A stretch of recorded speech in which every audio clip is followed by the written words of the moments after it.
E aí galera, beleza? Aqui quem fala com vocês é Guto Thomas, trazendo mais um vídeo de Unity 3D. Antes de começar o vídeo desse... Antes de começar realmente o vídeo, eu vou fazer um jabá do meu curso aqui, que tá indo bem, tem bastante gente se inscrevendo, é um curso bem legal, 12 horas de conteúdo. Nesse curso eu vou estar ensinando desde a introdução a Unity, então principais comandos, como é que funciona a interface, a gente vai partir para programação, vai partir para principais aspectos de programação mesmo na Unity em C Sharp. Depois a gente vai ver alguns conceitos matemáticos que é importante saber para quem está tentando aprender essa área de desenvolvimento de jogos e computação gráfica de um modo geral. E no final a gente vai desenvolver um jogo completo, um jogo no estilo Breakout, que é aquele joguinho de a gente tem uma bolinha e tem que destruir os bloquinhos que estão em cima e não deixar a bolinha cair com uma plataforma. Então é um curso bem legal. Como eu falei, são 12 horas de aula, tem bastante material bem legal aqui, vocês têm todo o suporte comigo, né, que sou instrutor, e qualquer dúvida que vocês tiverem é só postar nas discussões que eu respondo rapidinho. Tem 2 avaliações de 5 estrelas aqui, então acredito que o pessoal tá gostando mesmo. E para quem tiver interesse, fica um cupom aqui na descrição que vai dar mais de 50% de desconto para vocês. Lembrando que um problema dessa plataforma ainda é que só aceita cartão de crédito internacional e PayPal. Então, por enquanto, não tem boleto, nem cartão de débito, nem crédito nacional, o que é um problema bem chato, mas acredito que em breve isso também vai estar disponível. Então fica essa dica aí. E agora vamos realmente para o conteúdo dessa aula. E como vocês podem perceber no vídeo, no título desse vídeo, a gente vai estar trabalhando com geração procedural de malhas. E o termo procedural quer dizer geração dinâmica.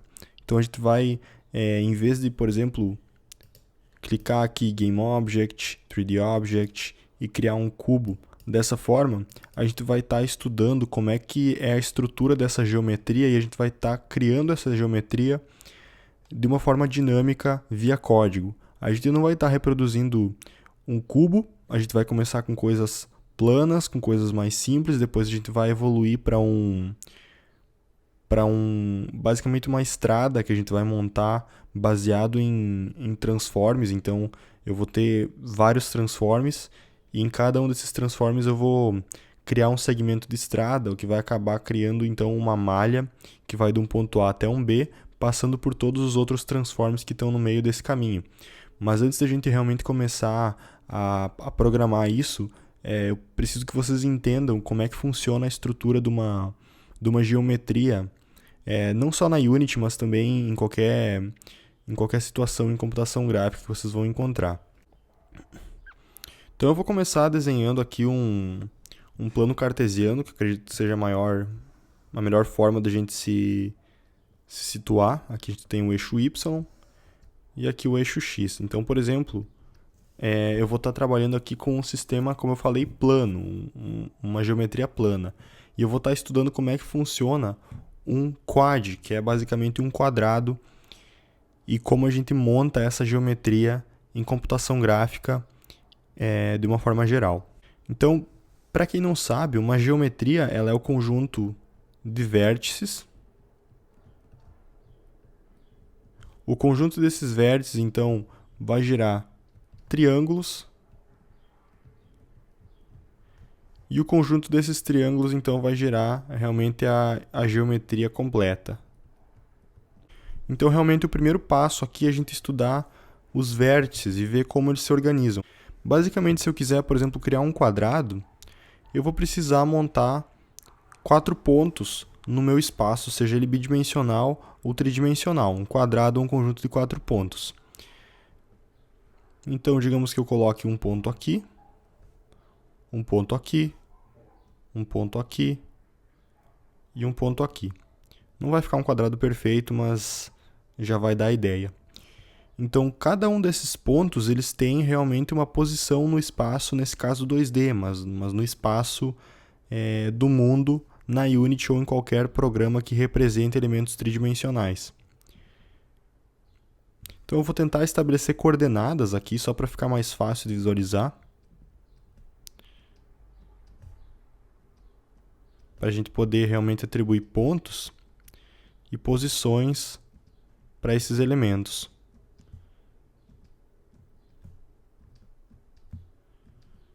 Aí, assim tá bom. Então, por exemplo, esse primeiro elemento aqui, ele vai ter uma posição mais ou menos, eu vou arredondar para 2 e 2, ou seja, 2 em x e 2 em y. Esse próximo elemento aqui, ele vai ter uma posição mais ou menos 3.6, isso em x, e em y também tá na mesma linha desse aqui, então ele vai ter a posição 2 em y. Esse aqui em cima ele vai estar também em 3.6 em x, mas em y ele já está, digamos, em 4.1. E esse aqui ele está 2 em x, vamos arredondar de novo para 2 em x, e novamente 4.1 em y. Bom, então esses são os vértices ou o conjunto de pontos que eu vou utilizar para gerar uma geometria. E uma geometria, como a gente pode ver aqui, ela é composta de triângulos. E quantos triângulos que a gente pode colocar em um quadrado? Basicamente são dois triângulos compõem um quadrado. E quantos pontos a gente precisa para formar um triângulo? 3 pontos. Então, a cada 3 pontos, 3 vértices, eu vou formar um triângulo. Só que a gente precisa escolher esses triângulos de uma forma específica para que tudo funcione corretamente. Eu vou nomear esses pontos em ordem anti-horária. Então, eu vou começar daqui, esse aqui vai ser o ponto 0, esse aqui vai ser o ponto 1, esse aqui vai ser o ponto 2 e esse aqui vai ser o ponto 3. Então, vocês podem perceber que eu estou indo num sentido anti-horário aqui. E o meu primeiro triângulo ele vai ser a junção do ponto 0, do ponto 1 e do ponto 2. Então, eu vou formar um triângulo que provavelmente vai sair uma coisa torta, que vai, então, conter esses 3 pontos. Então, até agora, eu tenho um triângulo e não um quadrado. Para formar o próximo triângulo que vai realmente compor o quadrado, eu preciso juntar o 0, o 2 e o 3. Então, eu vou juntar o 0 até o 2, o 2 até o 3, e do 3 eu volto para o 0. E essa ordem realmente importa. É necessário que seja na ordem anti-horária por questões matemáticas. Basicamente, toda face gerada, e uma face pode ser um triângulo, ou um quadrado, ou qualquer conjunto de 3 ou mais pontos é uma face. E uma face ela possui uma normal. E a normal é um componente, um vetor, que é vertical a todos os pontos dessa face. E nesse caso não dá para perceber, mas o vetor normal dessa face está saindo para fora da tela. Está saindo para fora da tela. E para que esse vetor saia para fora da tela, o que eu preciso fazer é passar os índices dessas posições em uma ordem anti-horária. Porque passando na ordem anti-horária, eu vou ter um vetor que vai do ponto 0 até o ponto 1, eu vou ter um vetor que vai do ponto 1 até o ponto 2, e o produto cruzado entre esses dois vetores, o cross product, ele vai gerar esse vetor normal, que é o vetor ortogonal ou o vetor que forma 90 graus com qualquer ponto dessa minha superfície. Então, quando eu passo esses pontos em uma ordem anti-horária, eu sempre tenho certeza que esse normal vai apontar para fora e não para dentro. Porque quando o vetor normal aponta para dentro, eu vou colocar isso como x. Quando o vetor normal aponta para dentro, essa face vai ficar invisível. Porque os jogos eles utilizam um termo chamado backface culling. Basicamente, o que isso faz é a câmera ela vai estar nesse ponto aqui. Ela vai apontar nessa direção aqui. Isso é um vetor. Digamos que esse quadrado ele vai estar posicionado aqui e tem os dois triângulos. Eu vou dizer que um triângulo vai apontar para cá e um triângulo vai apontar para dentro. Quer dizer que esse triângulo eu passei os índices das posições de forma incorreta. Eu não passei na ordem anti-horária. O que acontece aqui? Vai acontecer na CPU uma operação chamada de produto ponto, ou dot product. Esse produto ponto ele pega dois vetores, eu vou chamar esse vetor da câmera de vetor V. Eu vou chamar esse aqui de N1 e esse aqui N2. Basicamente, para cada face de uma geometria, ele vai pegar a direção para onde a câmera está apontando e esse vetor e cada um dos vetores normais das faces da geometria e vai realizar esse produto ponto. E esse produto ponto ele é expresso realmente com um ponto. Eu vou fazer V ponto N1. Se o resultado dessa operação for menor do que zero, a CPU descarta essa face, ou seja, ela não vai passar essa face para a placa de vídeo renderizar e fazer todo o processo de texturização. Essa face, no caso a N2 realmente vai ser menor do que zero. Isso aqui é verdade. Isso aqui é mentira. O caso da N1, ela está apontando para fora, então quer dizer que o produto ponto entre V e N1 vai ser realmente maior do que zero. Ou seja, essa face aqui sim vai ser passada para a placa de vídeo renderizar. Essa placa aqui, essa face aqui vai ser descartada. Então, esse processo de passar as coisas em ordem anti-horária é importante. Se a gente não passar em ordem anti-horária, nada vai explodir. A gente simplesmente não vai conseguir ver a face. Então, a gente vai precisar voltar para o script e passar as coisas da forma correta. Bom, agora sim vamos realmente programar essa parte de geração procedural de malhas. E primeiro a gente vai começar exibindo o exemplo que a gente desenhou. A gente vai implementar esse exemplo bem simples e a gente vai simplesmente substituir essa malha do cubo pela malha que a gente gerou dinamicamente. Para isso a gente vai precisar, claro, de um script. Então eu vou criar um script aqui e eu vou chamar de gerador de malhas. Vou abrir o meu script aqui para a gente poder começar. E na função start mesmo, eu vou criar uma nova estrutura do tipo mesh. E uma estrutura do tipo mesh, ela contém as informações de vértices, triângulos e tudo isso para a gente poder definir. Então, eu vou definir uma mesh, vou chamar de M, e eu vou inicializar isso aqui como sendo uma nova mesh. E agora, se eu digitar M e ver as dependências, colocando um ponto, eu tenho, por exemplo, vértices, que é um vetor de vector tree. Eu tenho triangles, que é um vetor de inteiro, que não faz o menor sentido, mas em breve eu vou explicar para vocês por que isso aqui é um vetor de inteiros. E eu vou primeiro começar definindo os meus pontos, os meus vértices. E os vértices são basicamente vetores com 3 coordenadas, são pontos no mundo. Então eu vou definir o meu vetor 3. Eu vou começar com aquela posição no canto inferior esquerdo, então canto inferior ou só inferior esquerdo. E o inferior esquerdo eu vou supor que esse meu cubo ele vai estar centralizado em 0, 0. E ele vai ter 2 unidades de comprimento e 2 de largura. Então vai ser 2 por 2, a área de 4 metros quadrados.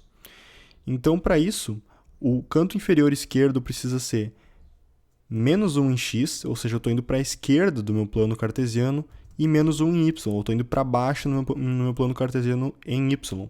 E eu vou ignorar qualquer profundidade, então eu vou deixar 0 em z. Agora o próximo ponto, que é o canto inferior direito, em vez de colocar menos 1 em x, eu estou indo agora para a direita no plano cartesiano, então o x vale 1, mas o y continua valendo menos 1. O y então continua em menos 1, porque eu tô na parte inferior desse meu quadrado. Agora eu vou para o ponto superior. Então, o superior direito, mantendo aquela ordem anti-horária. O superior direito, ele mantém o x como sendo 1 e o y agora vale 1 também. E o z continua valendo 0. Agora o último que a gente precisa fazer, que é o superior esquerdo. O superior esquerdo vai ser menos 1 em x, eu vim para a esquerda do plano cartesiano, e o y continua valendo 1 porque eu ainda estou naquela parte superior.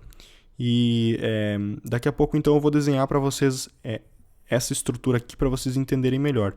Agora eu vou criar um vetor com esses pontos e um vetor de 4 elementos, porque eu tenho 4 pontos que eu quero atribuir para essa malha. E a malha precisa receber um vetor de pontos que é realmente o atributo que ela pede. Então, para isso, a gente vai definir um vetor de vector tree ou um array de vector tree, como vocês preferirem, e eu vou chamar de vértices.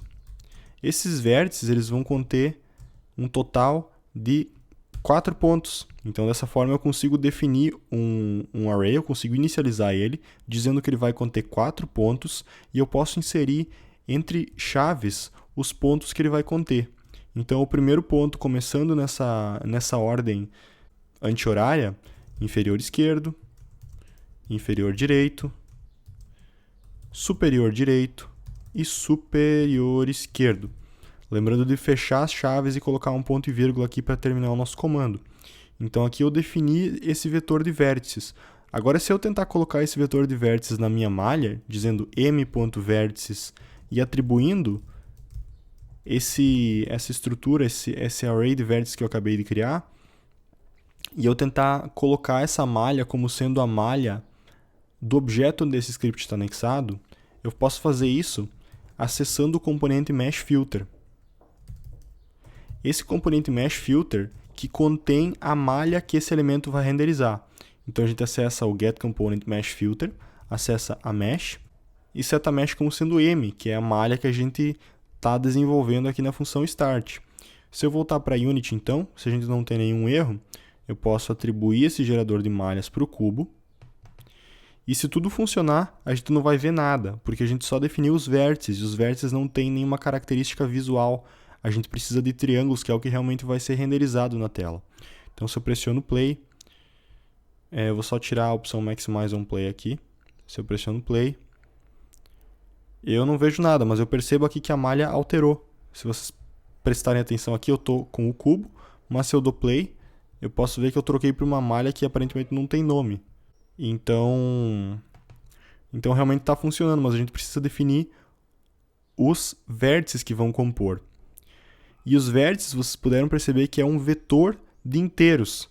E esse vetor de inteiros, ele basicamente vai fazer referência aos índices dos vértices. Por exemplo, esse inferior esquerdo ele é o índice 0, 0 na nossa estrutura, o inferior direito é o 1, superior direito é o 2 e o superior esquerdo é o 3. É basicamente aqueles números que a gente atribuiu para cada um deles. Então, esses são os índices desses vértices da nossa estrutura de pontos. Então, eu vou definir um vetor de inteiros que eu vou chamar de triângulos. Ou triângulos. Eu vou ter, então, 6 inteiros. Por quê? Porque para cada triângulo eu preciso de 3 inteiros, que são basicamente 3 pontos, os 3 índices desses pontos que vão compor o triângulo. O primeiro triângulo é composto pelos índices 0, 1 e 2, e o segundo triângulo é composto pelos índices 0, 2 e 3. Então, mantendo essa ordem anti-horária que eu tanto falo, aqui a gente definiu os triângulos que vão compor essa geometria. Então, para dizer quais são os triângulos que essa malha vai compor, eu acesso a malha que a gente está editando aqui, m.triangles, e eu vou dizer que triangles recebe triângulos, que é o vetor com 6 inteiros que vai conter os devidos índices da nossa malha. Então, se eu voltar para a Unity, vamos ver se a gente consegue enxergar alguma coisa. E a gente consegue ver, está aqui o nosso quadrado. Vocês podem perceber que ele está centralizado em 0, 0, então ele está centralizado na origem no sistema local de coordenadas, porque se eu, por exemplo, movimentar esse cubo, eu posso ver que a minha geometria ela é desenhada tendo como origem a posição desse elemento, então a posição desse elemento sempre vai ser o 0, 0 daquela geometria. E vocês podem ver que está funcionando perfeitamente. Só que, por exemplo, se eu for ver a parte de trás desse elemento, ele não aparece justamente porque é aquilo que eu falei para vocês. A normal desse plano, ela está apontando para cá, ela está apontando no eixo Z. Só que se eu olhar por trás, a gente vai ter um resultado negativo para o produto ponto entre a visão e a normal, por isso que não funciona. E a gente não consegue, então, ver nada. Bom, nesse vídeo, então, vocês aprenderam como gerar uma malha bem simples. E no próximo vídeo a gente vai ver como gerar um caminho cruzando alguns transforms que a gente vai colocar na cena. Na verdade, a gente vai poder colocar N transforms, vai ser um vetor totalmente dinâmico de transforms que a gente pode inserir.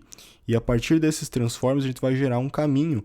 E o princípio vai ser o mesmo, a gente vai usar esse processo de escrever os triângulos e os vértices, só que vai precisar incluir um pouco mais de lógica, porque a gente vai ter uma coisa mais dinâmica, não tão estática como é o caso desse plano, onde a gente simplesmente largou os valores lá e setou os devidos vértices, as devidas posições e os triângulos. Para deixar isso um pouco mais interessante, antes de eu terminar esse vídeo, eu posso definir, por exemplo, um valor de altura e largura. Ups, são floats isso aqui, tá? E em vez de passar valores estáticos, por exemplo, para largura, eu posso passar menos largura. Eu deveria dividir por 2, tá? Mas eu vou ignorar essa parte. E em vez de passar menos 1, eu vou passar menos altura. Aqui também, largura em x e menos altura em y. Aqui é largura, se eu conseguir digitar, e altura. Aqui é menos largura e altura. Claro que isso aqui vai estar, em vez de ser um quadrado de altura por largura, de dimensão, ele vai ser 2 vezes altura por 2 vezes largura.